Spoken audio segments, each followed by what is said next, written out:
इकडे हा EWSची बिल्डिंग आहे पूर्ण.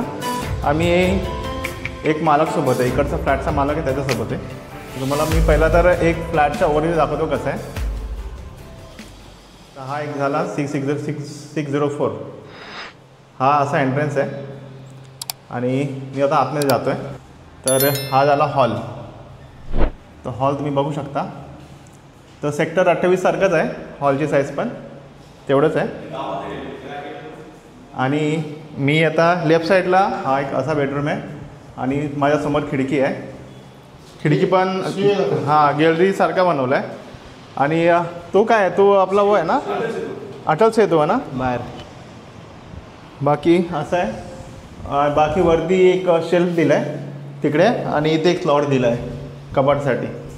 हां खिडकीच्या बाजूला हे सिडकोचा स्टँडर्ड आणि खाली पण दिला आहे कपाटसाठी एक स्लॉट. ते जरा स्टँडर्ड आहे, वरती पण दिलं आहे.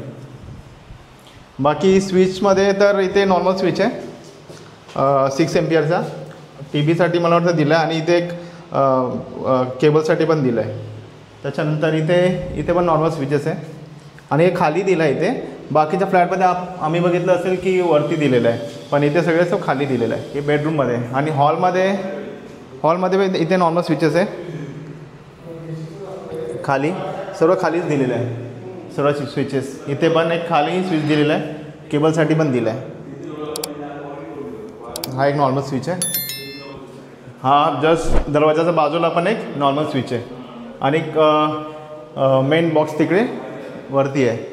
त्याच्यानंतर जस्ट राईट साईडला किचन आणि वॉशरूम, टॉयलेट हे सगळे. तर हा झाला. इथे पण बाहेर स्विचेस आहे, नॉर्मल स्विचेस दिले आहे इथे पण. आणि मला वाटतं की हीटरसाठी दिलं आहे. हे झाला टॉयलेट. एस्थेटिकली चांगला बनवला आहे, टाईल्स वगैरे चांगला लावला आहे, मस्त बनवला आहे. साईज ठीक आहे, साईज एवढंच असतो AWSमध्ये. बरोबर आहे, एकदम भारी बनवलं आहे. आणि WC आहे, इंडियन नाही आहे. त्याच्यानंतर हा बाथरूम आहे. बाथरूममध्ये पण शॉवर वगैरे दिलेला आहे आणि वरती तो एक सॉकेट दिला आहे हीटरसाठी. बाकी हे सर्व नॉर्मल आहे, आपला टॅब वगैरे. त्याच्यानंतर इथे वॉश बेसिन आहे, एक छोटा hand wash basin. Kitchen L शेपमध्ये आहे आणि किचनच्या वरती पण एक शेल्फ लावला आहे. आणि इथे पण स्विचेस वगैरे दिला आहे, हां नॉर्मल स्विचेस. बाकी इथे पण एक 16 एम्पियरचा लावला आहे, एक 16 एम्पियर स्विच इथे पण लावलेला आहे.